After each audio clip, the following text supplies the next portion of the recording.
Comment utiliser Catalyst AI? Tout est dans la description d'abord. Une fois connecté, on va à l'accueil pour choisir quoi faire.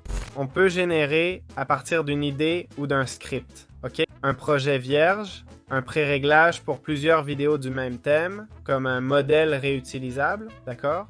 Ici, divers types de génération vidéo, très spécifiques. En choisissant anime, on a des options cool, vidéo historique, histoire d'amour, combat de mecs, style cartoon, vidéo commerciale, mode film, bande-annonce sci-fi. Sélectionnons un style anime, d'accord? Et on va choisir par exemple le histoire d'amour animé, ok?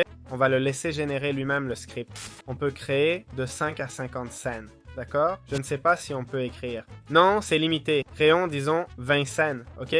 On clique sur Générer script et en moins d'une minute, il crée toute l'histoire. Évidemment, ce texte que j'ai mis est très général, non? Une histoire d'amour entre deux ados, quoi.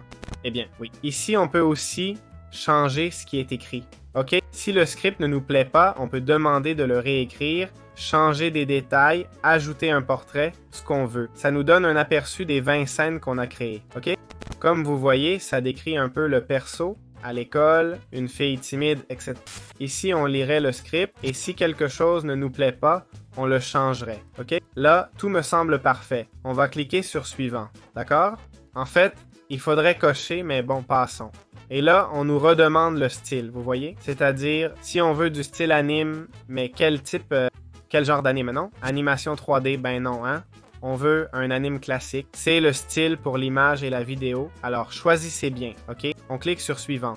Ici, ça décrit un peu les personnages, d'accord? On peut changer leur apparence, si on veut. Voyez, ils ont déjà des persos établis, ok? Qu'on peut modifier. Tiens, faisons la blonde et le gars comme ça. On peut changer le nom aussi, si on veut. C'est important car le narrateur va raconter. S'il y a un narrateur, il dira les noms des personnages, ok? Voici les lieux. On peut ajouter d'autres lieux, mais ceux-ci sont déjà dans le script. Ici, on a les personnages qu'on peut aussi ajouter. Et là, toutes les images vont être générées. On peut même continuer à écrire, si on veut, ok? Alors, attendons qu'elles soient générées, juste pour que vous voyez les belles images créées, d'accord? Voilà la première image, on les fait défiler, ok? Ici, on peut changer la pose, recadrer, remplir des zones, ok? Vous voyez le personnage là? Disons qu'on veut le changer, ok? On pourrait le faire, ok? Et une fois fait, on clique sur Créer nouvelle image et voilà. Fermons ça et voici un aperçu des images. On voit les deux personnages,